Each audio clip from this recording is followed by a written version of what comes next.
জামিন অযোগ্য ওয়ারেন্ট পর্যন্ত জারি করা হয়েছে।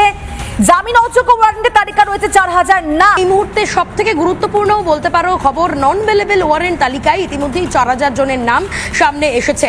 কমিশন সূত্রে খবর পাওয়া যাচ্ছে এখনো পর্যন্ত গতকাল সন্ধে 6টার মধ্যে 199 জনকে কিন্তু ইতিমধ্যেই গ্রেপ্তার করা হয়েছে।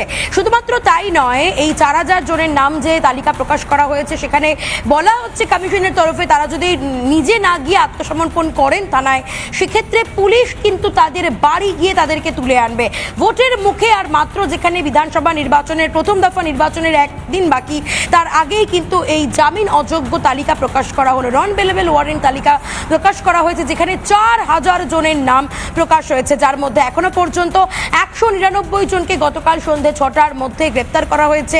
এবং যাদের নাম রয়েছে তারা যদি নিজে থেকে তারা সারেন্ডার না করে থানায় গিয়ে, সেক্ষেত্রে পুলিশের কিন্তু সর্বতভাবে পুলিশ যেতে পারবে, তাদের বাড়ি গিয়ে তাদেরকে তুলে আনতে পারবে, এমনটাই কিন্তু কমিশন তরফে জানানো হচ্ছে। প্রসঙ্গত, নির্বাচন কমিশন আগামী বিধানসভা নির্বাচন এই একদিনের পরে যে প্রথম দফা নির্বাচন রয়েছে তার আগেই কিন্তু বিভিন্ন কড়াকড়ি ব্যবস্থা নিচ্ছে, এবং তারই মধ্যে দেখা যাচ্ছে জামিন অযোগ্য তালিকা প্রকাশ করা হয়েছে।